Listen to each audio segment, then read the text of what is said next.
हा, हरे कृष्ण सर्वांना. तर आपण 15 श्लोकापर्यंत अध्याय 3 मधले बघितलेले आहेत आणि आपण समजून घेतलं 15व्या श्लोकामध्ये की कर्मबंधनात आपल्याला अडकायचं नसेल तर आपल्याला वेदांच्या अनुसार, वेदांच्या विधी विधानानुसार आपल्याला कार्य करायला हवीत. तर आता कुठली कर्म करायची, कुठली कर्म करायची नाहीत हे आपण शिकतोय. आणि सामान्य मनुष्यासाठी म्हणजे त्याच्यासाठीही काही विधिविधान आहेत, तसंच साधकाच्यासाठीही विधिविधान आहेत. कुठली कर्म करायला पाहिजेत, कुठली करायची नाहीत या संबंधी. सामान्य मनुष्यासाठीही भगवंत म्हणाले आहेत की कर्म ही करायलाच पाहिजे. अगदी लहान मुलाला सुद्धा बघा आई सांगत असते की बाळा अभ्यास करायला पाहिजे, वेळच्या वेळी खाणं पिणं हे झालंच पाहिजे, वेळच्या वेळी उठायला पाहिजे. म्हणजे जसं काय करायला पाहिजे ते आई सांगते तसं काय करू नये हे पण सांगत असते. म्हणजे वेडी वाकडी संगत ठेवू नकोस, तसं म्हणजे कुठे चुकीच्या ठिकाणी जाऊ नकोस वगैरे हेही ती सांगत असते. म्हणजे डूज आणि डोंट्स ज्याला म्हणतात, हे करायचं आणि हे करायचं नाही. तर इथे कृष्ण आपल्याला सांगतात की विकर्म करायची नाहीत. विकर्म म्हणजे शास्त्राच्या द्वारे जी निषिद्ध कर्म आहेत ती आपल्याला करायची नाहीत, म्हणजे त्यागच करायचा. जी विहित कर्म आहेत ती आपल्याला करायला सांगितलेली आहेत, पण या फळांच्या या कर्माच्या फळांचा त्याग करायचा. इंद्रिय तृप्तीसाठी जी केलेली कर्म ती कशी असतात? एक कर्म केलं की त्यातून कामना अधिक वाढते आणि वाढतच जातं. हे समाधान तर प्राप्त होतच नाही. इंद्रियांची भूक आपण म्हणतो की ती वाढतच जाते.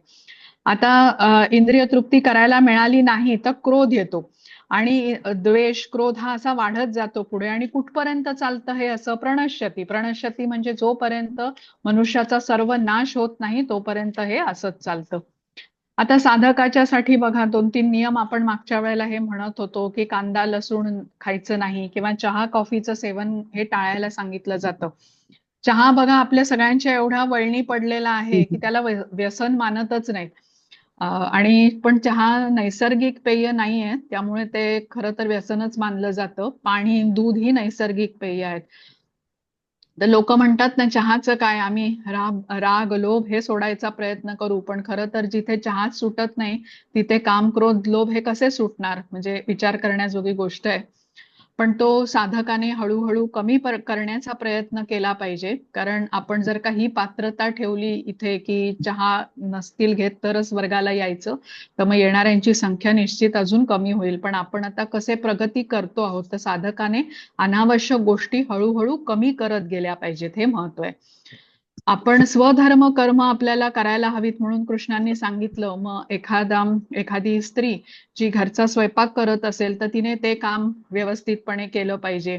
कोणी विद्यार्थी असेल, शाळेत जाऊन शिकत असेल तर त्याने ते काम व्यवस्थित केलं पाहिजे. डॉक्टर असेल तर पेशंट तपासण्याचं काम करतो तो. पंतप्रधान असेल, देश चालवण्याचं काम करतात. तर ज्याने जे कर्म स्वीकारलेलं आहे ते त्याचा विहित कर्म म्हटलं जातं, त्याचं पालन त्याने केलं पाहिजे. आपली आवड, पात्रता, क्षमता बघून हे विहित कर्म मनुष्य निवडतो आणि जे निवडलेलं कर्म आहे ते उत्तम प्रकारे त्याने करायला हवं. आता जी आपण साधना करतो म्हणजे आपण जप करतो किंवा श्रवणम कीर्तनम स्मरणम हे कसं केलं पाहिजे, हे आपलं नित्य कर्म असायला हवं. नित्य कर्म म्हणजे काय, हे रोज नियमित आपल्याला केलं पाहिजे, तेव्हा आपली कृष्ण भावनेमध्ये प्रगती होते. जसं आता कोणी विद्यार्थी आहे, लहान मुलगा आहे, तो जर का आईला म्हणाला की मी 10 मिनिटं अभ्यास केला, तर मग तो पुरेसा आहे का?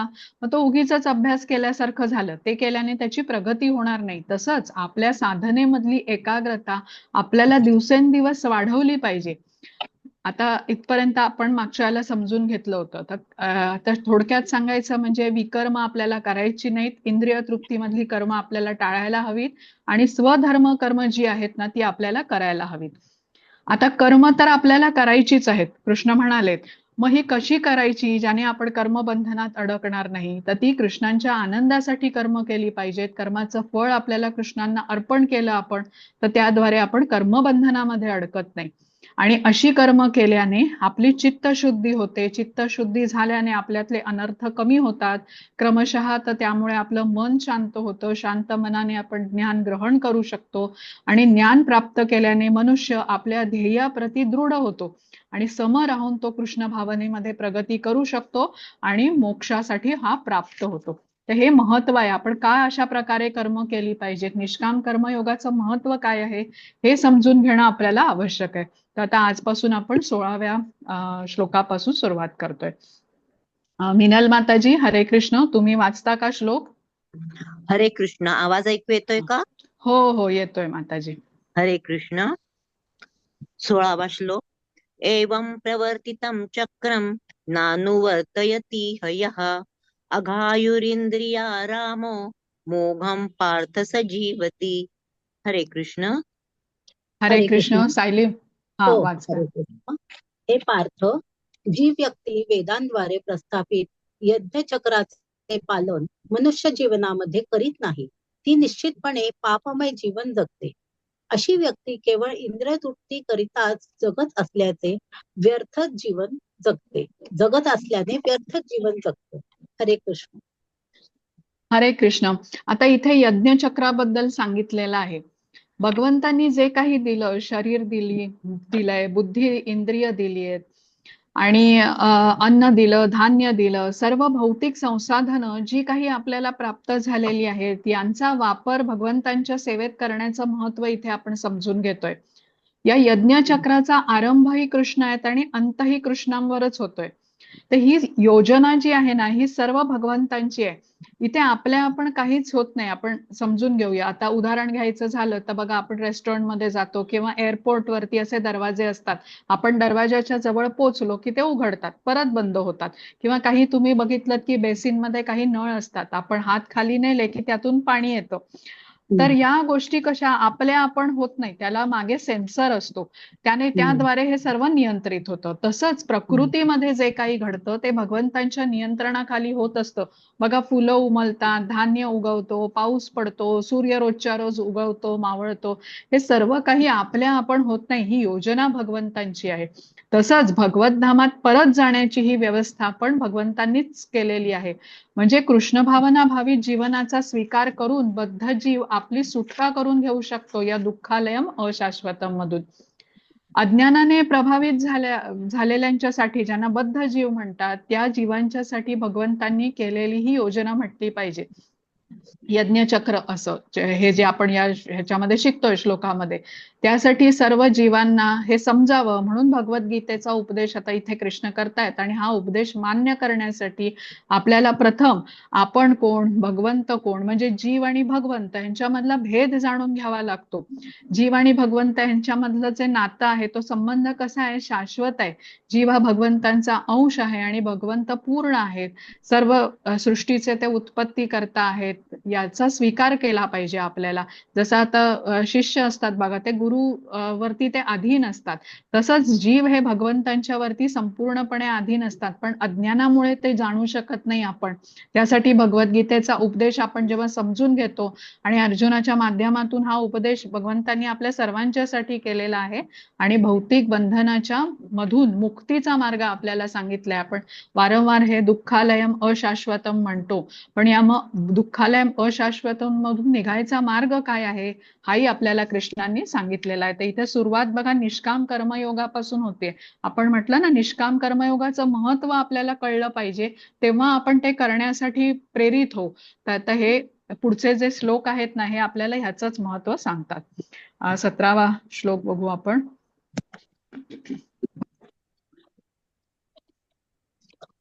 हा, हरे कृष्ण. मिनल माताजी.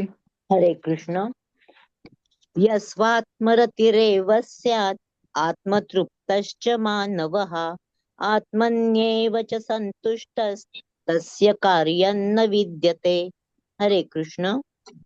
हरे कृष्ण.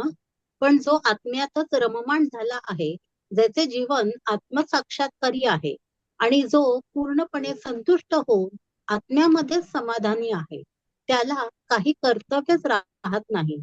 हरे कृष्ण. हरे कृष्ण.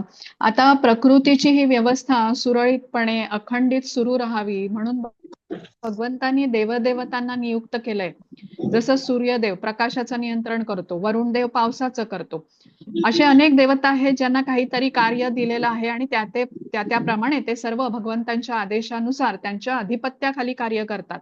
हे कार्य करण्यासाठी देवतांना शक्ती ही कृष्णांच्या द्वारे प्रदान करण्यात आलेली आहे. हे ज्ञान घेऊन त्याचा स्वीकार करून जो कृष्ण भावनेचा स्वीकार करतो तो या कार्यामध्ये समाधानी राहतो. आणि असं केल्याने त्याला पुढे काही कर्तव्य उरत नाहीत. म्हणजे काय, कृष्ण माझे स्वामी आहेत, मी त्यांचा सेवक आहे आणि त्यांची सेवा हेच माझं कर्म आहे, असं जो मानतो तो संतुष्ट होतो. म्हणजे पूर्णपणे तो कृष्ण भावना भावित होतो असं म्हटलेलं आहे. इतर कर्माविषयी म्हणजे भौतिक कर्माविषयी त्याच्या मनात आता तृष्णा नसते. कारण त्याच्या जीवनामध्ये कृष्ण असतात. आता त्याचं हृदय कृष्णांच्या बद्दलच्या प्रेमाने भरलेलं असतं. तृष्णा म्हणजे भौतिक, जसं की संपत्ती आहे, सत्ता आहे, पद आहे, स्त्री आहे, यश आहे, मान सन्मान आहे, हे आकर्षण त्याला नसतं. भगवंतांची सेवा कार्य करण्यामध्ये तो आनंदी असतो.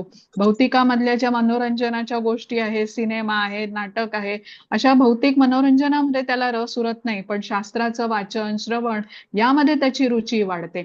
म्हणून आत्मन्येव संतुष्ट म्हणजे काय, स्वतःमध्ये तो संतुष्ट असतो. दुसऱ्याकडून संतुष्टी मिळेल असं तो कोणावर अवलंबून नसतो. भगवंतांच्या सेवेत आत्म्याला जोडून घेण्यात त्याला संतुष्टी मिळत असते.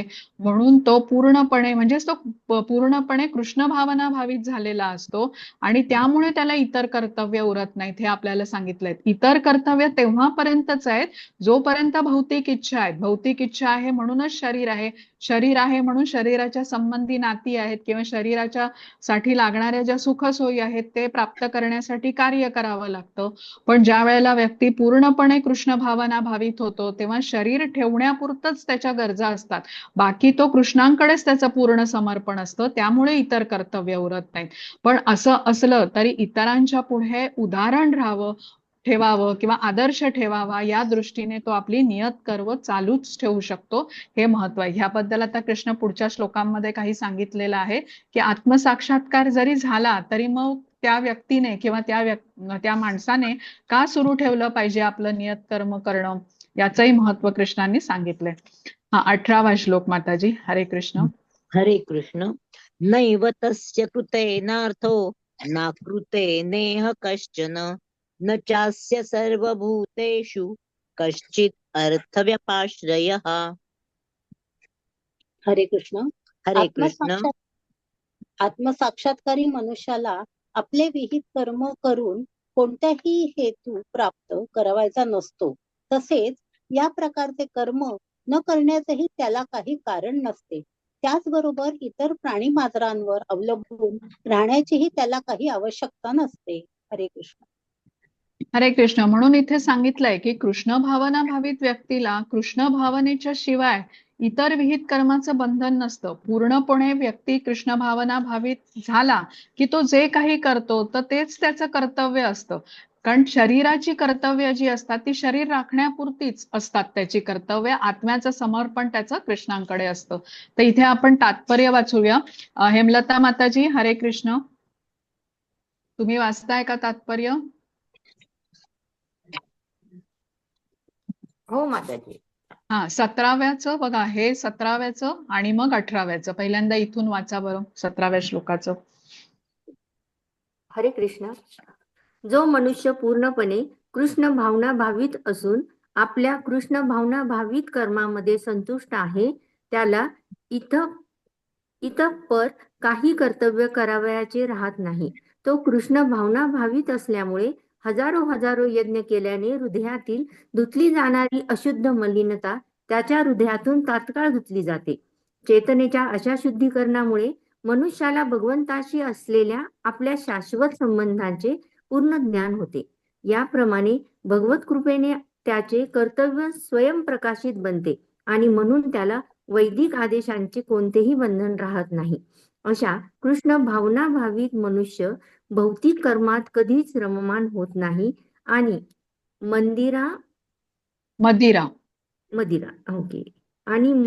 मदिराक्षी आणि इतर प्रलोभनांमध्येही तो कधीच आनंद प्राप्त करीत नाही. हरे कृष्ण. हा, आता 18व्याचं पण वाचा माताजी, हे आत्मसाक्षात्कारी. हरे कृष्ण. आत्मसाक्षात्कारी मनुष्याला केवळ कृष्ण भावना भावित कर्माशिवाय इतर कोणतेही विहित कर्म करण्याचे बंधन असू शकत नाही. पुढील श्लोकामध्ये स्पष्ट केल्याप्रमाणे कृष्ण भावना म्हणजे निष्क्रियता नव्हे, कृष्ण भावनाभावित मनुष्य, मनुष्य अथवा देवता कोणाचाही आश्रय घेत नाही. तो कृष्ण भावनेमध्ये जे काही करतो ते कर्तव्य पालन करण्यासाठी पुरेसे असते. हरे कृष्ण. हरे कृष्ण. आता 19वा श्लोक बघूया. हरे कृष्ण माताजी. हरे कृष्ण. तस्मादसक्तः सततं कार्यं कर्म समाचर, असक्तो ह्याचरन् कर्म परमाप्नोति पुरुषः. हरे कृष्ण. हरे कृष्ण.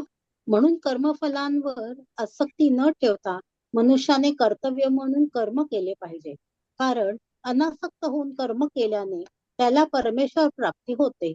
हरे कृष्ण. हरे कृष्ण. तर आपण आधीच्या श्लोकामध्ये समजून घेतलं की जो आत्मसाक्षात्कारी आहे किंवा जो पूर्णपणे कृष्ण भावना भावित झालेला आहे, तर त्याला कृष्ण भावनेच्या व्यतिरिक्त इतर कर्माचं, विहित कर्माचं बंधन उरत नाही. पण भौतिक ज्ञानप्राप्तीसाठी यज्ञ करणं म्हणजे हा कर्मकांडाचा भाग आहे. इथे आपल्याला हे या श्लोकामध्ये सांगितलेलं आहे. भौतिक लाभप्राप्तीसाठी कर्मकांडचा भाग म्हणजे सकाम कर्म ज्याला आपण म्हणतो, की मनामध्ये काहीतरी हेतू ठेवून ते कार्य केलं जातं. पण कृष्ण भावना भावित कार्य हे कसं आहे, हे भौतिक लाभप्राप्तीसाठी नसून आध्यात्मिक कर्म आहे. आणि ही कर्म कृष्णांच्या आनंदासाठी असतात. कर्माचा लाभही कृष्णांना अर्पण केलेला असतो. भक्ताला स्वतःच्या लाभाची आसक्ती नसते. सकाम कर्म आपण कसं म्हटलं, जे आपल्या स्वतःच्या लाभासाठी आपण ते कर्म करतो. कर्म जरी केलं तरी लाभामध्ये आपल्याला इंटरेस्ट असतो, म्हणजे त्या व्यक्तीला. तर पण इथे कृष्ण भावना भावित कर्म कसं वेगळं आहे सकाम कर्मापेक्षा ते आपल्याला सांगितलेलं आहे. हे कर्म हे आपण कृष्णांच्या आनंदासाठी करतो आणि कर्माचा लाभही कृष्णांना अर्पण केलेला असतो. इथे आता कृष्ण अर्जुनाला कर्मकांडापासून कर्मयोगापर्यंत घेऊन जात आहेत. इथेही थोडंसं तात्पर्य वाचूया. हेमलता माताजी, हे बघा, इथून वाचा यज्ञ कर्मासारखी. हरे कृष्ण. यज्ञ कर्मासारखी वैदिक कर्मकांडे ही इंद्रिय तृप्तींच्या क्षेत्रात केलेल्या पापकर्मांचे शुद्धीकरण होण्यासाठी केली जातात. परंतु कृष्ण भावना भावित कर्म हे शुभाशुभ कर्मफलांच्या पलीकडे असणारे दिव्य कर्म असते. कृष्ण भावना भावित मनुष्याला कर्मफलांवर मुळीच आसक्ती नसते. कारण तो केवळ श्रीकृष्ण प्रीत्यर्थ कर्म करीत असतो. तो सर्व प्रकारचे कर्म करीत असला तरीही पूर्णपणे अनासक्तच असतो. हरे कृष्ण. हरे कृष्ण. 20वा श्लोक बघू. माताजी एक मिनिट. हा. एक मिनिट. इथे वरती म्हटलंय ना आता की सर्व शुभ शुभ काय कर्मफलांच्या पलीकडे असणारे कर्मफलांची दिव्य कर्म असते. म्हणजे ते त्याचा अर्थ नाही मला समजला. शुभ अशुभ दिव्य कर्मांच्या पलीकडे पलीकडे सांगते. आता बघा माताजी, कुठलीही भौतिक कर्म असतील, चांगलं कर्माचे चांगलं फळ मिळणार, वाईट कर्माचं वाईट, म्हणजे शुभ कर्म म्हणजे चांगलं कर्म, अशुभ कर्म म्हणजे वाईट कर्म, त्याची फळंही अकॉर्डिंगली मिळणार आहेत. कृष्ण भावना भावित कार्य कसं आहे, शुभ आणि अशुभ ह्याच्या कर्मफळाच्या पलीकडे आहे. कारण कर्माचा लाभ आपण कृष्णांना अर्पण केलेला आहे. समजलं का? हा फरक आहे. कुठलंही भौतिक कार्य आहे, ज्या वेळेला आपण हे सकाम कर्म करतो तर त्यावेळेला त्याचा काही ना काहीतरी कर्माचं फळ आहे. मग चांगलं कर्म असेल तर ते आपल्याला लागू पडणार आहे त्याचं फळ, वाईट कर्म असेल तर त्याचं फळही आपल्याला लागू पडणार आहे. पण कृष्ण भावना भावित कार्य हे कृष्णांना अर्पण केलेलं असतं. कृष्णांच्या आनंदासाठी आपण करतो आणि कर्माचं फळही त्यांना अर्पण करतो, म्हणून आपण कर्मबंधनातून मुक्त होतो. म्हणून शुभ अशुभ कार्याच्या बंधन लागत नाही आपल्याला. हा फरक आहे. ओके. पण ह्याचं काही उदाहरण मिळू शकेल का? कृष्ण भावना भावित कार्याची माताजी खूप उदाहरण आहेत. जप करणं हे आपण कृष्णांच्या आनंदासाठी करतो. आज भगवद्गीतेचा वर्ग करतोय, हे कृष्णांच्या आनंदासाठी करतोय. याने फायदा आपल्याला होतच असतो. तो काय होतो, तर आपली चित्तशुद्धी होत असते, हो ना. पण आपला हेतू काय हवा, की आपण कृष्णांच्या आनंदासाठी करतो, बरोबर ना. इतर यज्ञ वगैरे कसे असतात, जर का लाभप्राप्तीचे, कोणी म्हणेल की पुत्र प्राप्तीच्या हेतूने यज्ञ केला आहे, किंवा विवाह व्हावा, नोकरी मिळावी, हे भौतिक कार्य झालं. आपला स्वतःचा काहीतरी हेतू आहे. पण कृष्ण भावना भावित कार्य हे कृष्णांच्या आनंदासाठी केलं जातं. म्हणून शुभ अशुभ ह्याचा आपल्याला कर्मबंधन लागत नाही, हे त्याचा अर्थ आहे. धन्यवाद. हरे कृष्ण. 20वा श्लोक माताजी. हरे कृष्ण. कर्मण्यैव हि संसिद्धिं आस्थिता जनकादयः लोकसंग्रहमेवापि संपश्यन् कर्तुमर्हसि. हरे कृष्ण. हरे कृष्ण. जनक आदी राजांनी केवळ नियम कर्मे करून सिद्धी प्राप्त केली, म्हणून एकंदर सामान्य लोकांना शिकवण्याकरता तू आपले कर्म केले पाहिजे. हरे कृष्ण. हरे कृष्ण. आता आपण बघितलं महत्व कर्मकांड. कर्मकांड हा वेदांचा भाग आहे. कर्मकांड म्हणजे सकाम कर्म जे आपण लाभप्राप्तीच्या हेतूने करतो. पण कृष्ण आता आपल्याला इथे काय महत्व सांगतायत, सकाम कर्मापासून आपल्याला निष्काम कर्मापर्यंत अर्जुनाला ते घेऊन चाललेत. आणि काय म्हटलं आपण, निष्काम कर्म म्हणजे कृष्णांच्या आनंदासाठी केलेलं कर्म. आता इथे आपण आधी पण समजून घेतलं की जो आत्मसाक्षात्कारी असतो त्याला विहित कर्माचं बंधन लागत नाही. तर इथे जनक राजाचं उदाहरण दिलेलं आहे. जनक राजा हे मिथिलेचे राजा होते. त्यांची कन्या म्हणजे सीता किंवा जानकी म्हणायचे तिला. तर जनक राजांना जनक विदेह असंही म्हटलं जायचं. त्यामुळे सीतेचं नाव वैदेही असं होतं. मिथिला नगरीचं नाव विदेह नगरी असं म्हटलं जायचं. आता जनक राजांनी आपल्या विहित कर्मांचं आचरण केलं, जरी ते आत्मसाक्षात्कारी होते, पूर्णपणे कृष्ण भावना भावित होते, पण सामान्य जनतेला आपला आदर्श घालून देण्यासाठी, आपलं उदाहरण त्यांच्या समोर ठेवण्यासाठी त्यांनी विहित कर्माचं आचरण केलं. म्हणजे ते देहधारी जीवांच्या सारखं शारीरिक स्तरावरती न असता तर ते आत्म्याच्या स्तरावरती जगत होते, म्हणून त्यांना विदेह असं म्हटलंय, जनक विदेह. शुद्ध भक्त होते ते, भगवत भक्तीमध्ये पूर्णपणे रममाण असत. तसंच युधिष्ठिर महाराजांचं पण उदाहरण आहे. कृष्णांनी त्यांना राज्य चालवायला सांगितलं म्हणून ते राजा बनले. ज्या वेळेला राज्य सोडण्याची वेळ आली तर त्यावेळेला त्यांनी राज्याचा त्याग केला. भगवंतांच्या इच्छेनुसारच ते राहिले. स्वतःचा लाभ, स्वतःची इच्छा न बाळगता भगवंतांच्या आनंदासाठी त्यांनी राज्य केलं. तर आता भौतिक जगामध्ये बघा, हे 3 अनर्थ आपण भगवद्गीतेमध्ये खूपदा कृष्ण याबद्दल बोलतात. काम, क्रोध आणि लोभ, ज्याला इंग्लिशमध्ये प्रोप्रायटरशिप, कंट्रोलरशिप आणि एन्जॉयरशिप म्हटलेलं आहे. प्रोप्रायटरशिप म्हणजे काय, स्वामित्व गाजवण्याची इच्छा. एखाद्या जमिनीच्या तुकड्यावरती स्वामित्व ठेवायचं, माझी जमीन, मी या जमिनीचा मालक. कंट्रोलरशिप म्हणजे काय, की परजीवांना नियंत्रण करण्यामध्ये सुख मिळतं अशा व्यक्तीला. आणि एन्जॉयरशिप म्हणजे भोगण्याची इच्छा. आता ज्याच्या हृदयामध्ये काम आहे त्याची भोग प्रवृत्ती असते. लोभ असेल तर स्वामित्व गाजवतो तो, आणि क्रोध असेल तर तो परजीवांना नियंत्रणाखाली ठेवायला बघतो. आता आपण काही लेव्हल 1च्या अभ्यासक्रमामध्ये काही कथा शिकल्या होत्या बघा. त्या कथेतून बोध काय घेतला हा खूप महत्वाचा आहे. आता विश्वामित्राची कथा आहे. विश्वामित्र कामामुळे त्यांचं पतन झालं, मेनकेकडे ते आकर्षित झाले. दुर्वासा मुनी आणि राजा अमरीश यांची कथा आपण बघितलेली होती. तर दुर्वासा हे क्रोधामुळे राजावरती नियंत्रण करायला बघत होते. आणि दक्ष प्रजापतीची जी कथा बघितली होती, त्या दक्ष प्रजापतीला लोभ होता, स्वामित्व गाजवण्याची इच्छा होती त्याची, की मी प्रजेची उत्पत्ती केलीये, मी प्रजा. जे जनक राजा आहेत ज्यांचं उदाहरण आपण बघितलं, ते आत्मसाक्षात्कारी होते. म्हणजे काम, क्रोध, लोभ यांना त्यांनी जिंकलेलं होतं. कामाची पूर्तता झाली नाही तर क्रोध येतो, आणि पूर्तता झाली तर याहून अधिक मिळावं म्हणून लोभ उत्पन्न होतो. तर हे मूळ काम आहे. म्हणजे या कामामुळेच क्रोध आणि पुढे लोभ येतो. काम याला शत्रू म्हटलं जातं. आध्यात्मिक प्रगतीमध्ये सगळ्यात मोठी बाधा ह्याला काम म्हटलेलं आहे. काम म्हणजे अनियंत्रित इच्छा, आणि जे कशी इच्छा म्हणजे ज्याला इंग्लिशमध्ये तुम्ही म्हणालात ना तर ॲडमंट डिझायर, जे प्रोहिबिटेड आहे ना तेच करण्याची इच्छा. ते पाहिजे म्हणजे पाहिजे. जसं आता रावणाला सीता हवी होती. सीता ही प्रभू रामचंद्रांची पत्नी होती, आणि अशा स्त्रीला, पुरुषाची जी पत्नी आहे तिला माते समान मानलं पाहिजे. पण रावणाच्या मनामध्ये काम होतं आणि कामाच्या प्रभावाखालीच त्याने सीतेचं अपहरण केलं. दुर्योधनाचं उदाहरण घ्या. दुर्योधनाच्या मनामध्ये लोभ होता, त्यामुळे त्याने पांडवांवरती अत्याचार केले आणि राज्य काढून घेतलं. आणि शेवटी याचा अंत काय होतो हे आपल्याला माहितीये. रावणाचं काय झालं, दुर्योधनाचं काय झालं हे आपल्याला माहितीये. तशा प्रकारे काम, क्रोध आणि लोभ हे माणसाच्या अधोगतीला नेऊन सोडतात त्याला. पण हे जे जनक राजा आहेत, युधिष्ठिर महाराज आहेत, यांनी काम, क्रोध, लोभ ह्याच्यावरती विजय प्राप्त केला होता आणि आपला आदर्श सर्वांच्या समोर प्रस्तुत करावा म्हणून ते राज्य करत होते. ते दोघंही आत्मसाक्षात्कारी होते. त्यांना विहित कर्म करण्याचं बंधन नव्हतं, पण तरीही सर्वांच्या समोर आपलं उदाहरण राहावं यासाठी ते आपलं कार्य करत राहिले. आता आपण कसे आहोत, बद्ध आत्मे आहोत, त्यामुळे आपल्याला शास्त्राप्रमाणे सांगितलेली सगळं कर्तव्य करावीच लागतात. पण जनक राजा यांच्यासारख्या आत्मसाक्षात्कारी जे पुरुष आहेत त्यांना ही कर्तव्य करण्याची गरज उरत नाही. पण तरीही ते राजा आहेत, क्षत्रिय आहेत आणि सर्वांच्या समोर आपलं उदाहरण ठेवण्यासाठी, सर्वांना प्रेरणा मिळावी म्हणून ते राजाचं कर्तव्य ते करत राहतात. आता भौतिक जगाविषयी त्यांना कणभरही आसक्ती नसते. म्हणजे जरी ते कर्तव्य करत असले आपलं विहित, तरी त्यांना आपल्यासारखी भौतिक काही त्यांच्या इच्छा नसतात. पूर्णपणे कृष्ण भावना भावित ते होते आणि सामान्य लोकांनी कसं जगावं ते त्यांच्या समोर प्रेरणा ठेवावी म्हणून हे राजा म्हणून कर्तव्य करत असतात.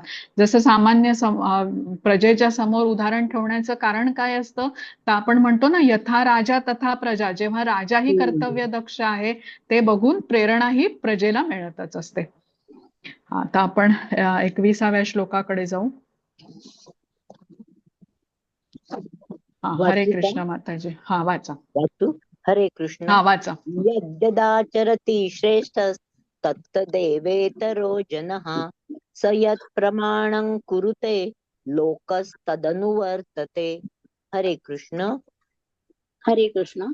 श्रेष्ठ व्यक्ती जे जे करते त्याचे अनुसरण सामान्य जन करतात. आपल्या अनुसरणीय कृत्यांनी ती जे जे आदर्श घालून देते त्यानुसार सारे जग कार्य करते. हरे कृष्ण. हरे कृष्ण. आता राजा जनक, युधिष्ठिर महाराज हे आत्मसाक्षात्कारी असूनही आपलं नियत कर्तव्य का पार पाडत होते याचं महत्व या 21व्या श्लोकामध्ये सांगितलंय. यत यत आचरती श्रेष्ठ. आता कृष्ण अर्जुनाला समजावतात की तू निष्काम कर्म कर, फळाशी आसक्त तू राहू नकोस. आता एखादा निष्काम कर्मयोगी म्हणेल की माझी फळाकडे काही आसक्ती नाहीये, माझ्या काही भौतिक इच्छा पण उरलेल्या नाहीयेत. आता जसं खूप संपत्ती आहे, मोठं घर आहे, कुटुंब आहे, हे मला काही नको. पण मग मी माझं नियत कर्म का केलं पाहिजे, तर यावरती कृष्ण इथे आता मार्गदर्शन करतायत की एखाद्याला आता भौतिक इच्छा जरी त्याच्या समाप्त झाल्या तरी त्याने नियत कर्म केलं पाहिजे. तर लोक जेव्हा आदर्श म्हणून या व्यक्तीकडे बघतील तेव्हा आपणही तसाच वागायचा प्रयत्न करतील. म्हणून निष्काम कर्मयोगीने कर्तव्य न करण्याचं ठरवलं ना तर ते योग्य नाही. आपल्या समाजासाठी, सामान्य जनांच्या कल्याणासाठी विद्वान लोकांनी, म्हणजे निष्काम कर्मयोगी आहेत किंवा भक्तियोगी आहेत किंवा जे श्रेष्ठ वैष्णव आहेत, त्यांनी अशा तऱ्हेने आचरण केलं पाहिजे ज्यातून समाजाला प्रेरणा मिळेल, बोध मिळेल त्यांना. तर म्हणून इथे कृष्ण अर्जुनाला समजवतायत की तू क्षत्रिय आहेस, तू तुझं कर्तव्य कर. लोक काय म्हणतील की तुझा अपमान करतील, ते एवढा मोठा हा योद्धा आहे पण ह्याने युद्धातून पलायन केले, तू घाबरलास म्हणून लोक तुझी निंदा करतील. आत्मसाक्षात्कारी माणूस कसा आहे, जो आत्म्यामध्ये रममाण आहे आणि त्याचे अनर्थ संपलेले आहेत. काम, क्रोध, लोभ यावरती त्याने विजय प्राप्त केलेला आहे. त्यामुळे त्याला कुठलंही भौतिक कार्याची त्याची इच्छा नसते, पण कर्म न करण्याचं कारणही त्याला नसतं. तर असा आत्मसाक्षात्कारी जे व्यक्ती असतात तो आपला आदर्श जनसामान्यांच्या पुढे ठेवावा म्हणून ते आपलं आचरण करत राहतात विहित कर्माचं.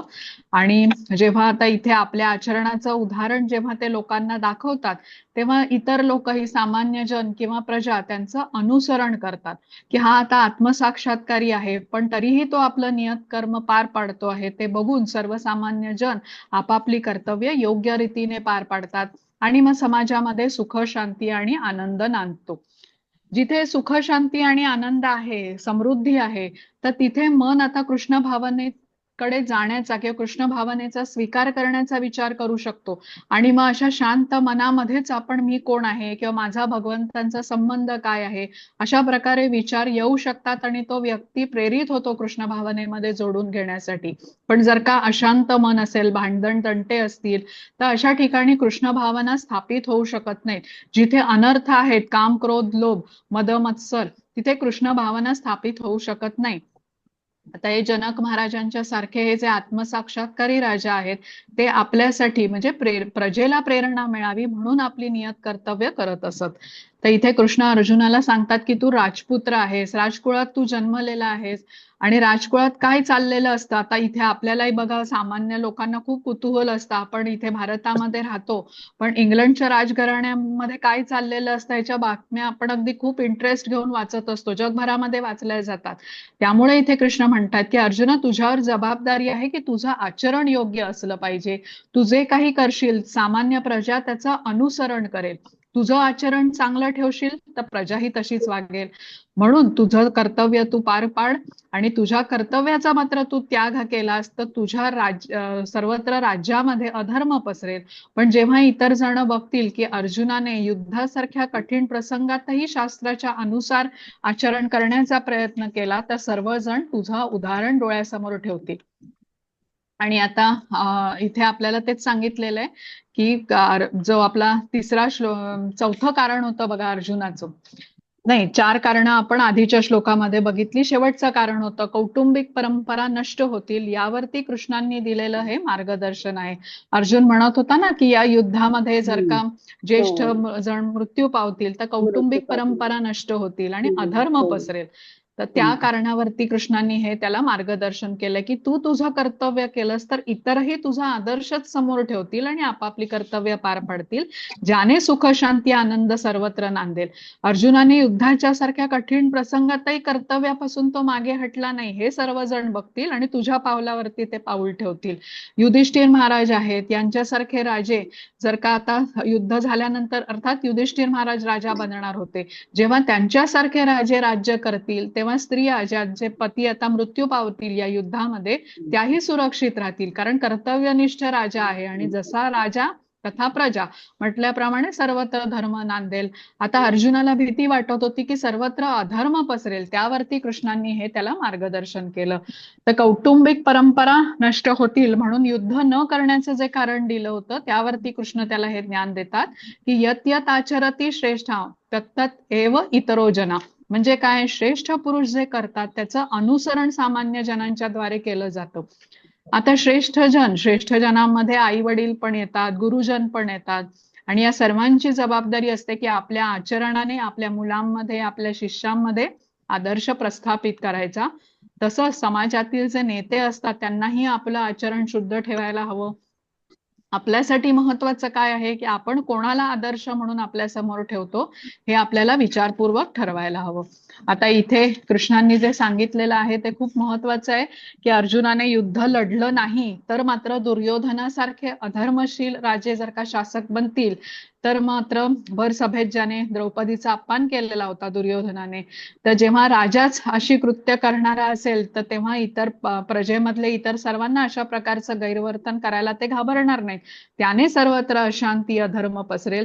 त्यामुळे ही परिस्थिती येऊ द्यायची नसेल तर अर्जुनाने युद्ध लढायलाच हवे, ज्यामुळे ही परिस्थिती, वाईट परिस्थिती उद्भवणार नाही. आता 22वा श्लोक बघू आपण. म्हणजे एकूण लोकस तदनुवर्तते ह्या शब्दाचा अर्थ आला ना हा सगळा. हा बरोबर, उदाहरण, अनुसरण करणार. त्याचं उदाहरण आलं. अनुवर्तते, अनुसरण आणि अनुकरण हे पण 2 शब्द नेहमी कन्फ्युजिंग असतात, हो ना.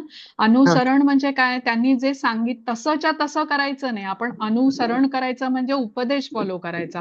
अनुकरण म्हणजे त्यांनी जसं केलं तसंच करायचं. जसं आता कृष्णांनी गोवर्धन उचलला, आपण नाही करू शकत तसं, पण त्यांनी आपल्याला जो उपदेश दिला तो आपल्याला फॉलो करायचा. ते अनुसरण म्हणजे अनुसरण, बरोबर.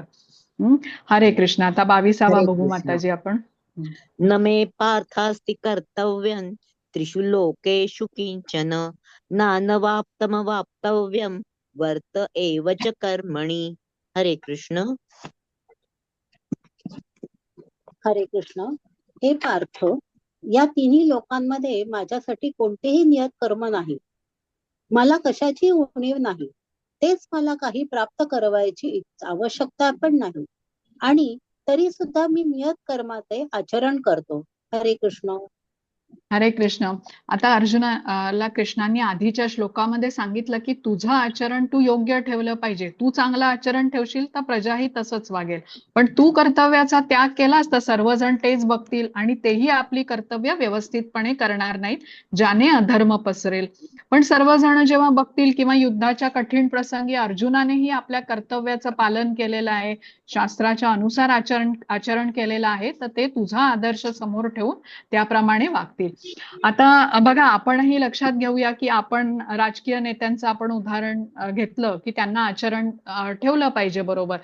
योग्य ठेवलं पाहिजे. पण आता आपण काही कोणी राजकीय जरी नेते नसलो तरी कोणा ना कोणासाठी तरी आपण श्रेष्ठ असतो. जशी आता आपली मुलं आहेत ती आपल्याकडे बघत असतात आणि तसंच वागतात. आपल्या लहानपणी आपण आठवलं तर आपल्या आई वडिलांचं वागणं, आजी आजोबांचं वागणं प्रमाण मानून आपण त्यांचं अनुसरण करत होतो. तर इथे कृष्ण स्वतःचं उदाहरण देत आहेत की ते परम नियंत्रक आहेत, परम पुरुषोत्तम साक्षात श्री कृष्ण भगवान आहेत. तर त्यांना कोणतंही कर्तव्य प्राप्त नाहीये, पण तरी ते सर्व कर्तव्य त्यांची जी होती त्यांनी केली आणि आपलं उदाहरण सर्वांच्या समोर ठेवलं. जसं गोवर्धन पर्वत उचलून त्यांनी गोकुळवासियांचं रक्षण केलं किंवा नंद महाराजांच्या 9 लाख गायींचा ते सांभाळ करत असत.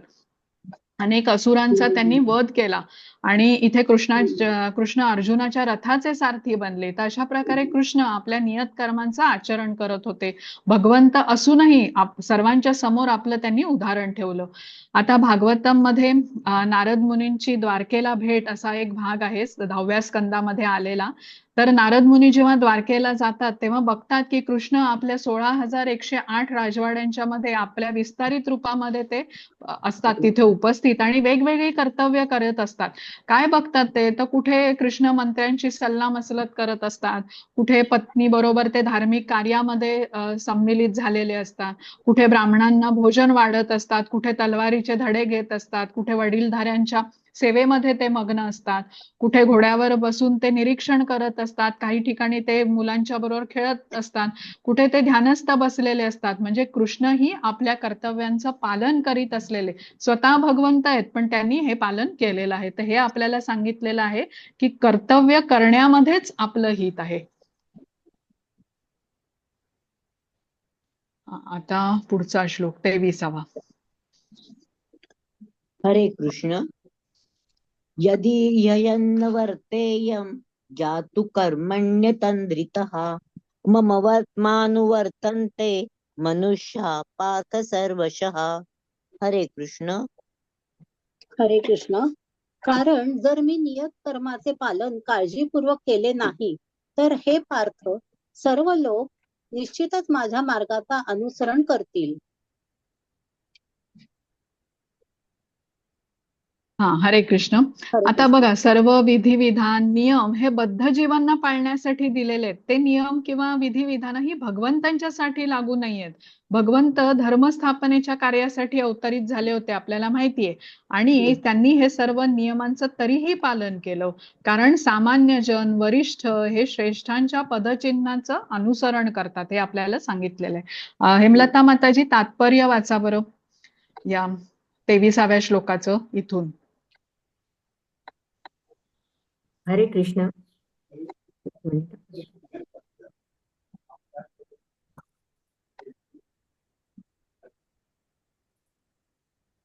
आध्यात्मिक जीवनातील प्रगती. ओके. हरे कृष्ण. आध्यात्मिक जीवनातील प्रगती करता सामाजिक शांततेचा जर समतोल राखावयाचा असेल तर प्रत्येक सुसंस्कृत व्यक्तींसाठी परंपरागत असे कौटुंबिक रीतिरिवाज आहेत. जरी असे नीती नियम भगवान श्रीकृष्णांसाठी नसून बद्ध जीवांसाठी असले तरी ते धर्माचे संस्थापन करण्यासाठी अवतरित झाले होते. म्हणून त्यांनी सर्व नियमांचे पालन केले.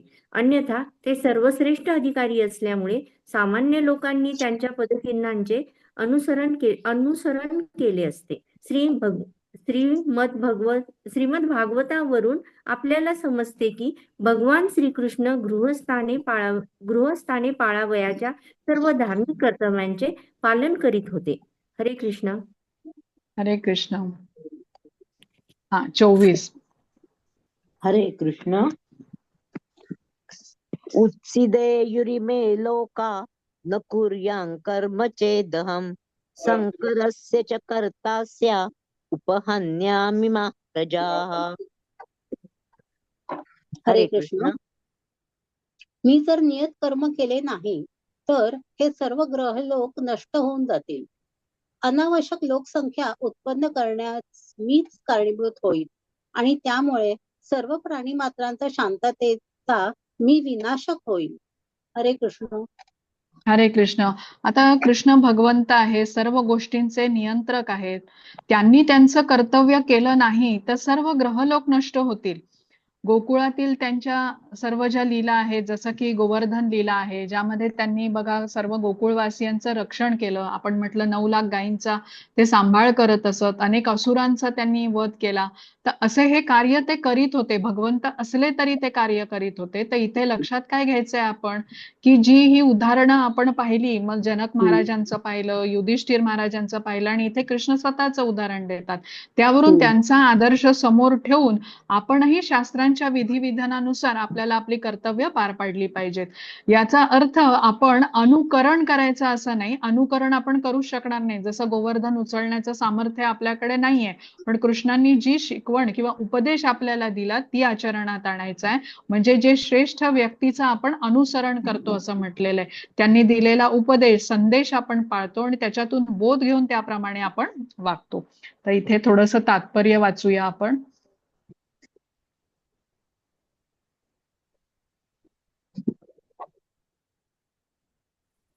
हा माताजी, इथून वाचायचं मनुष्याने. हरे कृष्ण. मनुष्याने भगवंत आणि त्यांच्या प्रामाणिक सेवकांच्या केवळ आदेशांचे पालन केले पाहिजे. त्यांचे उपदेश आपल्यासाठी सर्व दृष्टीने हितकारकच असतात आणि कोणत्याही बुद्धिमान मनुष्य त्या उपदेशांचे पालन जसे आहे तसे करील. तथापि मनुष्याने त्याच्या कृत्यांचे अनुकरण करण्याच्या प्रयत्नांपासून सावधानता राखली पाहिजे. अनुकरण करण्यामध्ये व्यक्तीने विषाचा समुद्र पिऊ नये. ईश्वर, माताजी खालचं पण वाचूया का? हा वाचा, तोही पॅरेग्राफ वाचा. हरे कृष्ण. ईश्वर किंवा वास्तविक चंद्रसूर्यांच्या हालचालींवर नियंत्रण करतात, त्याचा विचार आपण श्रेष्ठ म्हणून नेहमी केला पाहिजे. असा शक्तिहीन मनुष्य महाशक्तिमान ईश्वरांचे अनुकरण करू शकणार नाही. भगवान शंकरांनी महासागरा इतकेच विष प्राशन केले, पण सामान्य मनुष्याने अशा विषाचा एकही थेंब प्राशन केला तरी त्याचा मृत्यू होईल.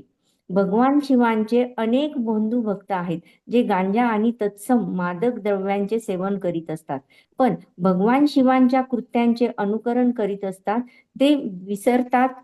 ते विसरतात की अशा अनुकरणामुळे ते मृत्यूच्याच तोंडात जात आहेत. त्याचप्रमाणे भगवान श्रीकृष्णांचे काही बंधू भक्त आहेत जे भगवंतांच्या रासलीला किंवा प्रेमनृत्य यांच्याद्वारे भगवंतांचे अनुकरण करण्यास प्राधान्य देतात. परंतु ते लोक विसरतात की गोवर्धन पर्वत उचलण्यास आपण असमर्थ आहोत. म्हणून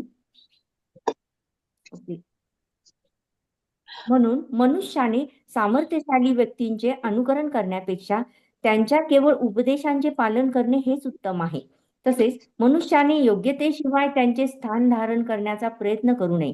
आजकाल भगवंतांची शक्ती नसणारे अनेक तथाकथित अवतार आढळून येतात. हरे कृष्ण. हरे कृष्ण.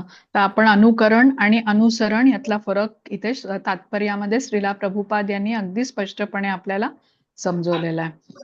हा, हरे कृष्ण. 25वा बघूया माताजी. हरे कृष्ण.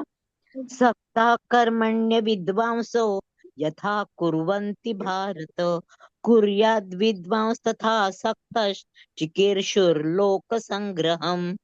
हरे कृष्ण. हरे कृष्ण. ज्याप्रमाणे अज्ञानी लोक फळांच्या आसक्तीने आपले कर्म करतात, त्याचप्रमाणे लोकांना योग्य मार्गावर नेण्याकरता विद्वान मनुष्याने अनासक्त होऊन कर्म करावे. हरे कृष्ण. हरे कृष्ण. आता कृष्ण भावना भावित व्यक्तीचं ध्येय आहे की कृष्ण भावनेमध्ये त्याने प्रगती करायचं, असं ध्येय आहे. त्याचं ध्येय त्याच्या पुढे स्पष्ट आहे, त्यामुळे त्याचं ध्येयाकडे सहाय्यक होणारी जी सर्व कार्य असतात ना, ते तो करतो. आणि जी कार्य त्याला या ध्येयापासून दूर नेतात ती सर्व कार्य तो करण्याचं टाळतो. जी कार्य कृष्णांना प्रसन्न करतील ती तो तत्परतेने करतो आणि स्वतःच्या इंद्रिय तृप्तीची जी कार्य आहेत ती तो संयमित करतो. आणि जेव्हा तो मग पूर्णपणे कृष्ण भावना भावित होतो त्यावेळेला तो केवळ कृष्णांच्या प्रसन्नतेसाठीच कार्य करतो. आता ही ग्रॅज्युअल म्हणजे काय म्हणतात, क्रमशः होणारी प्रक्रिया आहे. कृष्ण भावना भावित व्यक्ती आणि अज्ञानी व्यक्ती जी कृष्ण भावना भावित नाही, त्यांच्या इच्छा भिन्न असतात बघा. कृष्ण भावना भावित व्यक्ती अशी कुठलीही गोष्ट करीत नाही जी त्याला कृष्ण भावनेपासून दूर नेईल. कृष्ण भावना भावित व्यक्ती हे एखाद्या भौतिक कर्मामध्ये आसक्त असणाऱ्या अज्ञानी व्यक्तीसारखाच कर्म करतो, पण तो कृष्णांच्या संतुष्टीसाठी करतो. अज्ञानी व्यक्ती कसा असतो, एखादी भौतिक इंद्रिय तृप्तीची गोष्ट असेल की त्याला ती करण्याची खूप तीव्र इच्छा असते, तशीच कृष्ण भावना भावित व्यक्तीला असते, पण ती कार्य तो कृष्णांच्या आनंदासाठी करत असतो. तशी कार्य करण्यामध्ये त्याची तीव्र इच्छा असते. अज्ञानी मनुष्य आपली अशीच कार्य आपल्या स्वतःच्या इंद्रिय तृप्तीसाठी करत असतो. आता अन्न बनवण्याचं कार्य आहे. कृष्ण भावना भावित मनुष्यही आपल्या घरी अन्न बनवतो, पण प्रथम तो कृष्णांना अर्पण करतो आणि मग प्रसाद ग्रहण करतो. अज्ञानी व्यक्तीही आपल्या घरी अन्न बनवतो, पण तो आपल्या स्वादासाठी त्याला आवडत्या गोष्टी तो तयार करतो आणि खातो. इथे कुठेही कृष्णांचा विचार तो करत नाही. आता एखादा बिझनेसमन आपण म्हटलं ना की जिथे त्याला फायदा दिसत असेल तर त्याचं काम व्हावं त्या उद्देशाने तिथे तो 3-4 वेळेला जाऊन खेपा घालेल, कारण त्याच्या डोक्यामध्ये हे स्पष्ट असतं की या कामाने मला काहीतरी लाभ होणार आहे आणि ते तसं काम मिळवण्यासाठी तो खूप खटपट करतो, वेळ काढतो त्या कामासाठी. पण एखाद्या ठिकाणी त्याला समजतंय की जिथे त्याला आता काही लाभ नाहीये तिथे तो काही वेळ देत नाही, म्हणजे त्याला क्लिअर कट क्लॅरिटी असते काय पाहिजे त्याला आणि काय करायचं नाही. आता तसंच कृष्ण भावना भावित व्यक्ती जेव्हा आता एखादं कार्य हे त्याच्यासाठी कृष्णांच्या सेवेप्रित्यर्थ आहे हे त्याला समजतं, तेव्हा ते करण्यासाठी तो तत्पर असतो. त्याला पटवून द्यावं लागत नाही, त्याच्या कामाची प्रायोरिटी क्लिअर असते, प्राधान्य क्लिअर असतं. पण भौतिकामधलं काही काम असेल तेवढ्या तत्परतेने उत्साहाने तो करीत नाही. स्वधर्म कर्म तो करतो, पण त्याची रुची मात्र कृष्ण भावना भावित कार्य करण्यामध्ये असते, म्हणजे त्याचं ध्येय त्याच्या समोर अगदी स्पष्ट असतं. हा फरक आहे. आता 26वा श्लोक बघू आपण. हरे कृष्ण हरे माताजी. कृष्ण. न बुद्धिभेदं जनयेत अज्ञानां कर्मसंगिनां जोषयेत सर्वकर्माणि विद्वान युक्तः समाचरन्. हरे कृष्ण. हरे कृष्ण. नियतकर्माच्या फलामध्ये आसक्त असणाऱ्या अज्ञानी मनुष्याचे मन विचलित होऊ नये म्हणून विद्वान व्यक्तीने त्यांना कर्म थांबवण्यास प्रेरित करू नये. या उलट भक्तिभावाने कर्म करून त्याने त्या लोकांना कृष्ण भावनेचा यथावकाश विकासासाठी सर्व प्रकारच्या कार्यामध्ये युक्त करावे. हरे कृष्ण.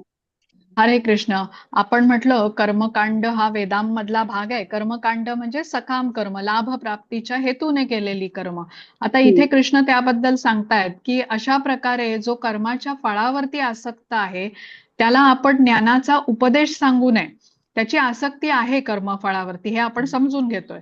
तर इथे कर्मसंगीनाम असा शब्द आहे. कर्मसंगीनाम म्हणजे कर्माच्या फळामध्ये अत्यंत आसक्त, म्हणजे अशा लोकांना भौतिक जगात कार्य करून विविध लाभ प्राप्त करण्यामध्ये अत्याधिक आसक्ती असते. ते असं का करतायत? कारण ते अज्ञानी आहेत. ते जाणत नाहीत की आपण आत्मा आहोत, मनुष्य शरीर जे मिळालेलं आहे त्याद्वारे भगवंतांची भक्ती करून आपण भगवद्धामात परत जाता येतं हे त्यांना ज्ञान नाहीये. आत्म्याचं सुख कशात आहे याबद्दल तो पूर्ण अज्ञानी आहे, म्हणूनच अशा प्रकारची कार्य तो करतोय. म्हणून असा व्यक्तीला कर्मसंगी असं म्हटलेलं आहे. आता भगवद्धामात जाण्यामध्ये काय सुख आहे हे माहितीच नसल्यामुळे भौतिक कर्म करण्यातच तो उत्साही आहे. भगवद्धामात जाण्यासाठी तो काही प्रयत्न करत नाहीये. म्हणजे आता ज्याची बुद्धी अशा कर्मकांडाकडे अत्यंत आसक्त आहे त्यांना ज्ञान देऊन विचलित करू नये असं कृष्ण म्हणतात. त्यांचा बुद्धिभेद करू नये. बुद्धिभेद म्हणजे काय? आसक्ती कर्म आणि आत्मज्ञान ह्याच्यामध्ये जी गॅप आहे किंवा जो फरक आहे त्याला बुद्धीचा भेद म्हटलेला आहे. तर त्याला विचलित करू नये. आता अज्ञानी मनुष्य आपण म्हटलं ना की कृष्ण भावना ग्रहण करताना वेळ लागतो आणि क्रमशः चित्तशुद्धी झाल्यावर मनुष्य त्याचं महत्व समजतो. पण जो आत्ताच्या वेळेला खूप आसक्त आहे तर त्याला ज्ञान सांगून विचलित करायचं नाही. अज्ञानी मनुष्याच्या कर्मामध्ये व्यत्यय न आणता त्याला अलगदपणे प्रेमाने आपण कृष्ण भावनेमध्ये अल्प कार्य करायला प्रेरित करू शकतो. जसं आता आपण लेव्हल 1चं तुम्हाला आठवत असेल, आपण एका शेतकऱ्याचं उदाहरण घेतलं होतं की जो आपल्या शेतामध्ये कष्ट करतो आणि धान्य उगवतो. त्याचा विचार काय आहे की हे धान्य मी विकेन आणि ते आलेल्या पैशातून अजून थोडीशी जमीन घेईन, अजून धान्य उगवेन पण हे सगळं करण्यामध्ये कुठे त्याच्या मनामध्ये कृष्णाबद्दलचा विचार नाहीये. मग अशा व्यक्तीला आपण कृष्ण भावनेमध्ये अलगदपणे कसं आणू शकतो, की त्याला हे सांगू शकतो की एवढे तू कष्ट करतोस, धान्य उगवतोस, तर त्याचं काही धान्य यापैकी तू मंदिरामध्ये दान करू शकतोस का, किंवा रोज प्रथम अन्न कृष्णांना अर्पण करून प्रसाद ग्रहण करू शकतोस का, हे आपण त्याला अलगदपणे सांगू शकतो. आता एका नारळवाल्याचंही आपण उदाहरण बघितलं होतं, की जो नारळ म्हणजे झाडावर चढून नारळ काढतो आणि विकतो. त्याचाही विचार कसा होता, की एक दिवस मी मोठं दुकान घेईन आणि खूप नारळ विकेन, खूप पैसे मिळवेन. आता त्या विचारामध्येही कुठे कृष्णाबद्दलचा विचार नव्हता. मग आपण त्याला हे सांगून बघू शकतो, की एखादा नारळ तू मंदिरामध्ये रोज देशील का? अशा प्रकारे अलगदपणे विचलित न करता त्याला कृष्ण भावनेमध्ये जोडू शकतो. त्यांना अपमान करून, त्यांना कमी लेखून की काय करताय तुम्ही, असं विचलित न करता किती प्रमाणात ते कृष्ण भावना स्वीकारू शकतात याचा अंदाज घेऊन प्रेमाने प्रयत्न करायला पाहिजेत.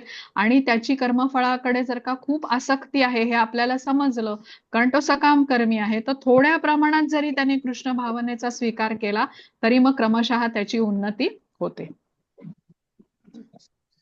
आता 27वा बघू श्लोक. हरे कृष्ण. हरे कृष्ण. प्रकृते क्रियमाणानि गुणैः कर्माणि सर्वशः अहंकार विमूढात्मा कर्ताहमिति मन्यते. हरे कृष्ण. हरे कृष्ण. मिथ्या अहंकाराच्या प्रभावाने मोहित झालेला आत्मा स्वतःला कर्माचा कर्ता समजतो, पण वास्तविकपणे प्रकृतीच्या 3 गुणांमध्ये कर्मे केली जातात. हरे कृष्ण.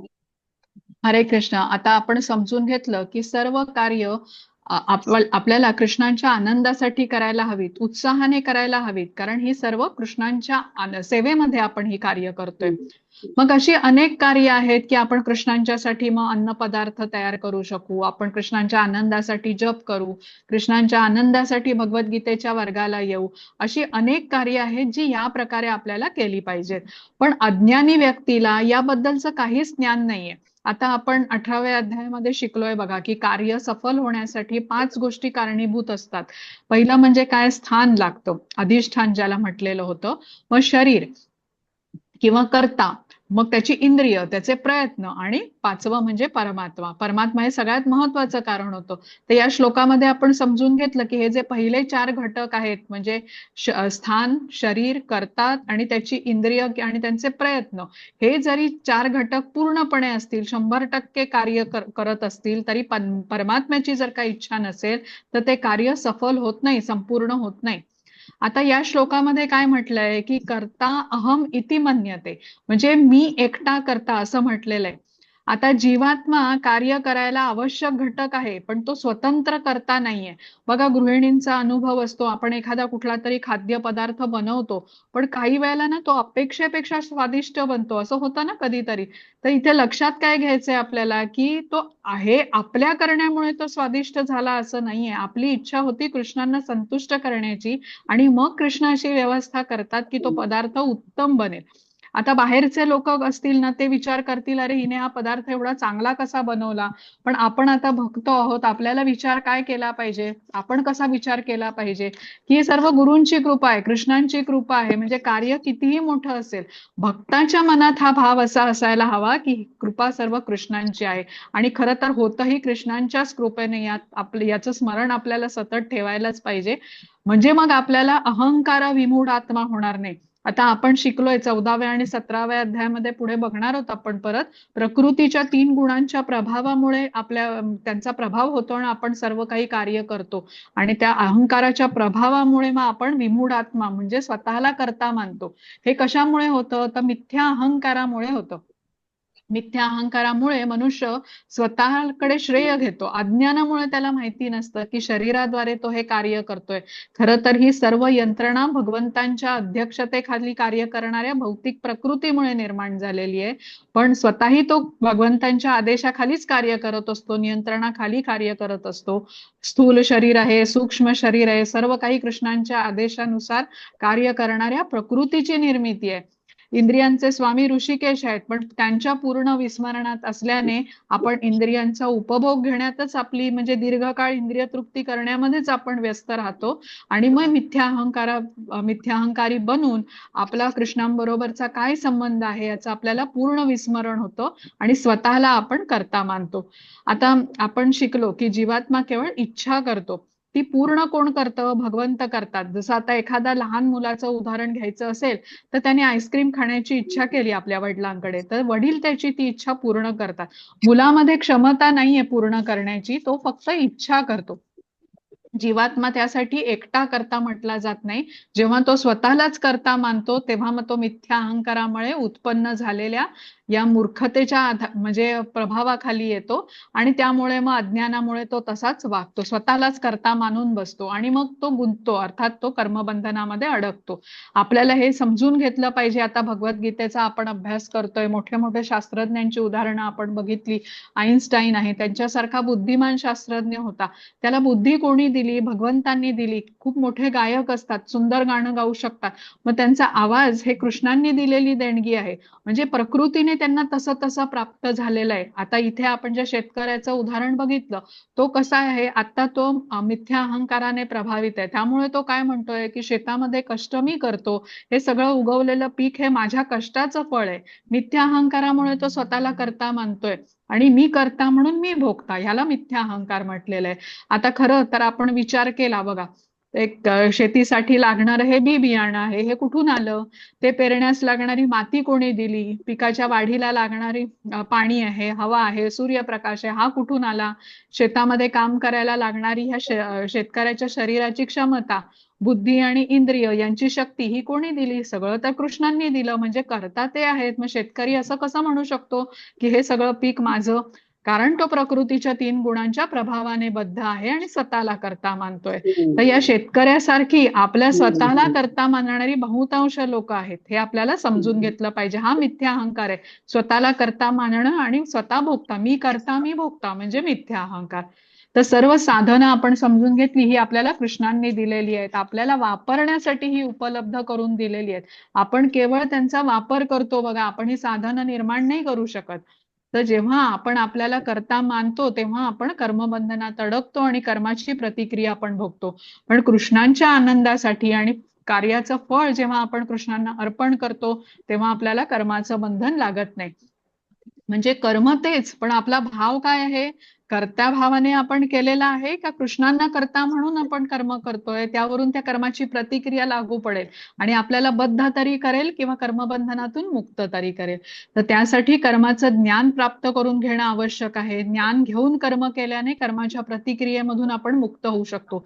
तर मिथ्या अहंकार हे अज्ञानाचं लक्षण आहे. त्यामुळे मनुष्य गोष्ट स्वतंत्रपणे करण्याचं श्रेय आपल्याकडे घेत असतो. आपलं खरं तर शरीर आहे, मन आहे, बुद्धी आहे, भगवंतांच्या आदेशानुसार कार्य करणाऱ्या प्रकृतीमुळे प्राप्त झालंय आपल्याला. पण हे न मानता अज्ञानामुळे कर्तेपणाच्या भावनेने कार्य केल्यामुळे मोहग्रस्त असतो हा आणि त्याचा परिणाम म्हणजे कृष्णांशी असलेल्या नात्याचं त्याला पूर्ण विस्मरण असतं. म्हणून विमूढ आत्मा म्हटलेला आहे, मूर्खासारखं कार्य करत असतो. आपण 28वा बघू, 2 श्लोक अजून बघू 30 पर्यंत आणि मग आज आपण थांबू. हरे कृष्ण. हरे कृष्ण. तत्त्ववित्तु महाबाहो गुणकर्म विभागयोः गुणागुणेषु वर्तन्त इति मत्वा न सज्जते. हरे कृष्ण. हरे कृष्ण. हे महाबाहु अर्जुन, ज्याला परम सत्याचे ज्ञान आहे तो इंद्रियांमध्ये किंवा इंद्रिय तृप्तीमध्ये रममाण होत नाही, कारण तो भक्तिपूर्ण कर्म आणि सकाम कर्म यांच्यातील भेद उत्तम प्रकारे जाणतो. हरे कृष्ण. हरे कृष्ण. तर आपण समजून घेतलं की कृष्ण आणि आपल्या शाश्वत नात्याचा जो संबंध आहे हा आपल्याला ह्याचं विस्मरण झालंय. जीव आणि भगवंत ह्यांचं जे नातं आहे ह्याचं विस्मरण आपल्याला झालेलं आहे आणि त्यामुळे आपण मोहग्रस्त झालेलो आहे. भौतिक प्रकृतीमध्ये मोहग्रस्त झाल्यामुळे इंद्रिय तृप्तीमध्ये आपण रमलेलो आहे आणि ते करताना आपण कर्मबंधनामध्ये अधिकाधिक गुरफटत चाललोय. पण ज्याला आपल्या आणि कृष्णांच्या संबंधाचं ज्ञान झालेलं आहे की आपण कृष्णांचा अंश आहोत आणि त्यांची सेवा करणं हे आपलं कर्तव्य आहे, मग विविध भोग इच्छांमध्ये तो रमत नाही आता आपलं स्वतःचं जे मूळ घर आहे भगवत धाम आणि तिथे परत जाण्यासाठी तो प्रयत्न करतो. तर जेव्हा हे समजतं व्यक्तीला, ज्ञान घेतल्यानेच समजतं, तो कृष्ण भावना भावित कार्यामध्ये संलग्न होतो. तत्वविद हा जो शब्द आलेला आहे श्लोकामध्ये म्हणजे परम सत्याचा ज्ञान असणारा, म्हणजे मी कोण आहे, भगवंत कोण आहेत, त्यांचं माझं काय नातं आहे, माझ्या मनुष्य जीवनाचं ध्येय काय आहे, मग इथे गाठण्याचा मार्ग कुठला, हे जाणणारा जो आहे ना तो तत्वविद. आता हा जो तत्वविद असतो हा भौतिक बद्धतेचं स्वरूप जाणतो आणि बद्ध अवस्थेतून मुक्त होण्यासाठी कृष्ण भावनेचा स्वीकार करतो. आता एकदा एका गावामध्ये डॉक्टर असतात आणि तिथे एक अशिक्षित मनुष्य त्यांच्याकडे येतो, ज्याच्या हाताला मोठी जखम झालेली असते. तर डॉक्टर त्याची जखम प्रथम स्वच्छ करतात, ड्रेसिंग करतात त्याचं आणि त्याला घेण्यासाठी काही गोळ्या लिहून देतात. आता हा अशिक्षित मनुष्य तो कागद घेतो आणि डॉक्टर त्याला विचारतात, समजलं का तुला की गोळ्या कधी खायच्या त्या? आता या माणसाचा समज वेगळाच झालेला असतो. तो डॉक्टरांना म्हणतो, डॉक्टर या गोळ्या या जखमेवरती लावायच्या ना? तर डॉक्टर म्हणतात, अरे जखमेवर लावायच्या नाही, पोटात घ्यायच्या पाण्याच्या बरोबर.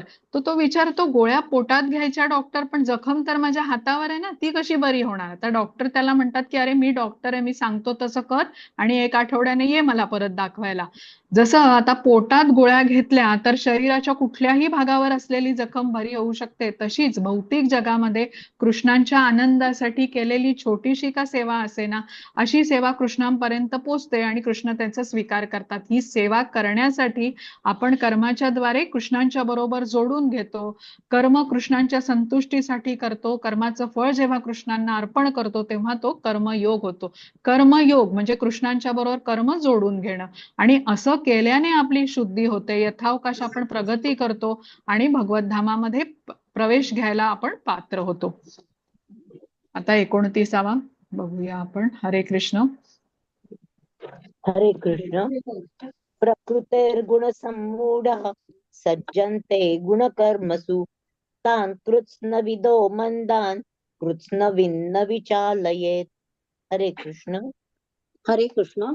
भौतिक प्रकृतीच्या गुणांनी मोहित झाल्यामुळे अज्ञानी लोक भौतिक कर्मात पूर्णपणे मग्न होतात आणि आसक्त होतात.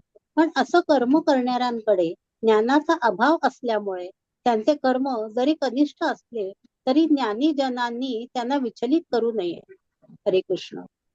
हरे कृष्ण. बघा, आपण समजून घेतलं की भौतिक जगामध्ये मनुष्य आपल्या स्वतःच्या इंद्रिय तृप्तीच्या कार्यात आसक्त असतात. याचं कारण हे समजून घेतलं म्हणजे अज्ञान. आता या अज्ञानाचा प्रभाव म्हणून प्रकृतीच्या 3 गुणांनी ते बद्ध असतात. अशा लोकांना इंद्रिय तृप्तीच्या कार्यात अत्याधिक रुची असते. अशा लोकांना कृष्ण भावनेचा स्वीकार करायला अजिबात आवडत नाही आणि त्याबद्दलचं ज्ञान घेण्यामध्येही त्यांचं स्वारस्य नसतं. पण इथे कृष्ण महत्वाचं काय सांगतात की जे अशा प्रकारे मोहग्रस्त आहेत, आपण त्यांना विचलित करू नये, त्यांना कमी लेखू नये, त्यांचा अपमान करू नये. कृष्ण भावना कोणावरती लादता येत नाही. मनुष्य जेव्हा परोपकारी कार्यामध्ये हळूहळू संलग्न होतो, अहिंसा पाळतो, तेव्हा त्याच्या शुद्धीकरणाला सुरुवात होते आणि क्रमशः हे तो करत राहिला तर या गोष्टीमधून त्याची प्रगती होते. कोण कृष्ण भावनेमध्ये संलग्न होण्यास किती प्रमाणात तयार आहे हे समजून त्यांना कृष्ण भावना द्यावी लागते. त्यांना चुकीचं ठरवण्यात, ते किती अयोग्य आहेत हे सांगण्यात आपला मूल्यवान वेळ आपण वाया घालवू नये. पण जे भगवत भक्त असतात बघा, ते स्वतःवरती हा धोका पत्करतात आणि सर्वांना कृष्ण भावना मिळावी म्हणून ते प्रयत्नशील असतात. आता असं करताना आपण कधी कधी बातम्या ऐकतो पण की कुठल्या इस्कॉनच्या भक्तांना वगैरे त्यांच्यावरती हल्ला झाला, बरंच मोठं नुकसान झालं वगैरे, याचीही उदाहरणं आपण बघितलेली आहेत. तर कोणा एकावरती असा हल्ला झाला, कोणाला असा अनुभव आला म्हणून कृष्ण भावनेचा प्रसार करण्याचं कार्य इस्कॉनचे भक्त बंद करत नाही. श्रीला प्रभुपाद यांचं जे कार्य आहे ते पुढे सुरू ठेवण्यासाठी सर्व भक्त प्रयत्नशील असतात. भौतिकामध्ये अडकलेल्या लोकांचं अज्ञान दूर व्हावं म्हणून ते सतत प्रयत्न करत राहतात. आपण थोडंसं तात्पर्यामध्ये वाचूया इथे.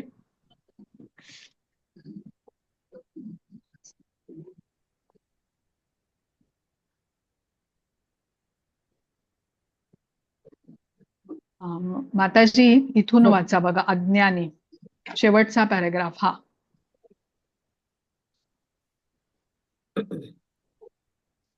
हरे कृष्ण. अज्ञानी मनुष्यांना कृष्ण भावना भावित कर्मांचे महत्व असू शकत नाही.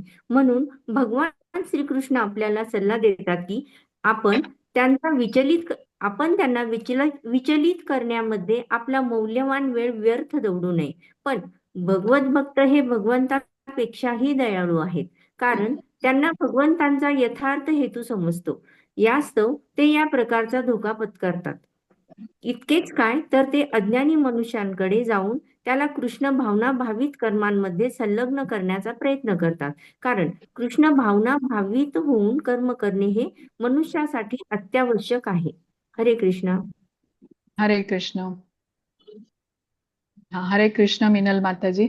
हा पुढचा वाचते. हरे कृष्ण. मयि सर्वाणि कर्माणि संन्यस्याध्यात्मचेतसा निराशीर्निर्ममो भूत्वा युध्यस्व विगतज्वरः. हरे कृष्ण. हरे कृष्ण. म्हणून हे अर्जुन, माझा पूर्ण ज्ञानाने युक्त होऊन मला तुझी सर्व कर्मे समर्पित करून लाभेच्छा न ठेवता, स्वामित्वाचा दावा न करता आणि आलस्यरहित होऊन युद्ध कर. हरे कृष्ण. हरे कृष्ण. हा खूप महत्वाचा श्लोक आहे. इथे या श्लोकामध्ये कृष्ण म्हणतात, मयी सर्वाणि कर्माणि, तुझी सर्व कर्म मला अर्पण कर. तू कर्मसन्यास घेऊ नकोस, पण कर्म कर आणि कर्मच्या फळाचा संन्यास घे. म्हणजे कर्माचं फळ मला अर्पण कर. ज्ञानाने कर्म कर. तू मला गुरु मानलेस अर्जुना, माझा शिष्य आहेस, तर माझ्या आदेशाचं पालन कर. निराशी निर्ममो म्हणजे लाभप्राप्तीची इच्छा न ठेवता, स्वामित्वाच्या भावना न ठेवता, विगत ज्वर म्हणजे काय, आळशी न बनता स्वकर्तव्याचं पालन कर. बघा, कोणी सैनिकी शिक्षण प्राप्त करण्यासाठी एनडीए मध्ये वगैरे प्रवेश घेतात ना हे विद्यार्थी, तर तेव्हा एका विशिष्ट प्रकारचं प्रशिक्षण त्यांना दिलं जातं. सैनिक बनण्यासाठी त्यांना तयार केलं जातं. मग या प्रशिक्षणासाठी त्यांना पहाटे उठून शारीरिक तंदुरुस्तीवरती काम करावं लागतं. धावणं म्हणा किंवा व्यायाम त्यांना वेगळे करावे लागतात. उत्तम सैनिक बनण्यासाठी त्यांना या प्रशिक्षणामध्ये आळस सोडून सहभागी व्हायला लागतं. सकाळी लवकर उठायचं असेल म्हणा किंवा इतर काही जो त्यांचा प्रशिक्षणाचा भाग आहे, त्याच्यामध्ये त्यांना सर्व उत्साहाने हे सगळं शिकून घ्यावं लागतं. आता तुम्हाला आठवत असेल तर आपला हा जो पहिला वर्ग होता लेव्हल 2च्या अभ्यासक्रमाचा, त्यामध्ये आपण श्रीला प्रभुपादांच्या बद्दल जाणून घेतलं होतं, भगवद्गीतेची ओळख करून घेतली होती, आणि ज्यामध्ये आपण म्हटलं होतं की भगवद्गीता हे मानवी जीवनाचं युजर मॅन्युअल आहे. मनुष्य जीवनाचा उद्देश काय आहे, कशा करायला पाहिजेत, याबद्दलचं ज्ञान आपल्याला हे सांगितलेलं होतं. आता हा श्लोक जर का तुम्ही बघितलात, माझा आवाज येतोय का? मध्ये गेला होता. हा आता येतोय, हो ना. हा, तर भगवद्गीतेची परिचय आपण त्या पहिल्या वर्गामध्ये करून घेतला होता, आणि आपण म्हटलं होतं की भगवद्गीता ही युजर मॅन्युअल आहे. उद्देश काय आहे, हे आपण कशा प्रकारे कार्य केली पाहिजे मनुष्य जीवनामध्ये, हे आपण जाणून घेतलं होतं. आता हा श्लोक बघा. या श्लोकात कृष्णाने अर्जुनाला आपल्यासारख्या बद्ध जीवांसाठी केलेला हा उपदेश जो खूप महत्वाचा आहे. आता इथे काय म्हणतात कृष्ण, आपण तो श्लोकाचा अनुवाद जरा वाचता का माताजी? सायली माताजी, परत एकदा अनुवाद वाचा. हो हो, वाचते. म्हणून हे अर्जुन, माझ्या पूर्ण ज्ञानाने युक्त होऊन मला तुझी सर्व कर्मे समर्पित करून लाभेच्छा न ठेवता, स्वामित्वाचा दावा न करता आणि आलस्यरहित होऊन युद्ध कर. हरे कृष्ण. हा आपल्याला दिलेला उपदेश आहे, म्हणजे खूप महत्वाचा उपदेश आहे. अध्यात्मचेतसा असा शब्द जो आलेला आहे, तर व्यक्ती पूर्णपणे कृष्ण भावना भावित जो असतो, त्याला माहिती असतं की आपण पूर्णपणे भगवंतांवरती अवलंबून आहोत. आता पुढे 15व्या अध्यायामध्ये आपण बघणार आहोत की आपल्या स्थूल शरीराची, सूक्ष्म शरीराची रचना, देखभाल, पालन पोषण करता हे कृष्णच आहेत. प्रकृतीमध्ये छोट्या छोट्या अणूपासून मोठ्या मोठ्या ग्रहलोकात त्यांनी प्रवेश करून त्यांना धारण केलेलं आहे. चंद्र, सूर्य यांच्या प्रकाशाचं तेज कृष्ण देतात त्यांना. प्राण्यांच्या शरीरामध्ये ते जठराग्नी म्हणजे पचन शक्ती म्हणून कार्यरत आहेत. तर आपल्याला हे समजून घेतलं पाहिजे की आपण संपूर्णपणे भगवंतांच्या अधीन आहोत. आता कृष्ण पहिला शब्द इथे जो मयी म्हणतात ना, मयी म्हणजे माझ्या ठिकाणी, ते आपल्याला नीटपणे समजून घ्यायला हवं की भगवंतांच्या सहकार्याच्या विना जीव स्वतंत्रपणे आनंदी होऊच शकत नाही. ही जीवाची स्थिती आहे, संपूर्णपणे तो भगवंतांच्या अधीन असतो. आता जो व्यक्ती हे मानतो, स्वतःचा स्वामित्वाचा अधिकार न सांगता भगवंतांच्या आज्ञेचं पालन करतो, असा व्यक्ती कृष्ण भावना भावित असतो. त्याला अध्यात्म चेतसा असं म्हटलेलं आहे. मग निराशी असा शब्द आहे. निराशी म्हणजे काय? निष्काम होऊन कर्मफळाची आशा न ठेवता भगवंतांच्या आदेशानुसार कार्य केलं पाहिजे. निर्मम, निर्मम म्हणजे इथे माझं काहीच नाही. आता जेव्हा मनुष्य कृष्ण भावनेमध्ये कार्य करतो तेव्हा भगवंतांच्या आनंदासाठी कार्य करत असतो. कुठल्याही गोष्टीवर तो स्वतःच्या स्वामित्वाचा अधिकार सांगत नाही. कर्म केलं तरी कर्मातून होणारा लाभ माझा नाही असं मानतो, म्हणून तो निर्मम. आणि विगत ज्वर, विगत ज्वर म्हणजे ज्वररहित. आता पहिल्या अध्यायामध्ये आठवा बघ, शेवटचा श्लोक होता जेव्हा अर्जुनाची परिस्थिती हतबल झालेली होती. माझ्या स्वजनांचा मृत्यू होणार आहे आणि या शोकाच्यामुळे त्याच्या अंतःकरणाचा दाह होत होता, त्वचेचा दाह होत होता, म्हणून तिथे तो ज्वर आहे. म्हणून इथे कृष्ण म्हणतात शोकरहित होऊन तू युद्ध कर. जसं की ज्वर आल्यावर बघा आपण काही करू शकत नाही, म्हणून विगत ज्वर. विगत ज्वर म्हणजे युद्ध, हा ज्वर रहित होऊन तू युद्ध कर. तर हे आपल्याला सांगितलं. सगळ्यात महत्वाचा श्लोक हा आहे आपल्याला. ह्या तिन्ही म्हणजे आता जे शेवटचे आपण निष्काम कर्मयोगाबद्दल जे श्लोक बघितलेले आहेत, महत्व काय आहे निष्काम कर्म करण्यामधलं ते आपण समजून घेतलेलं आहे. तर इथे आज आपण थांबूया. 31व्या श्लोकापासून आपण पुढच्या वेळेला म्हणजे रविवारी करूया. याचा आता तुम्हाला काही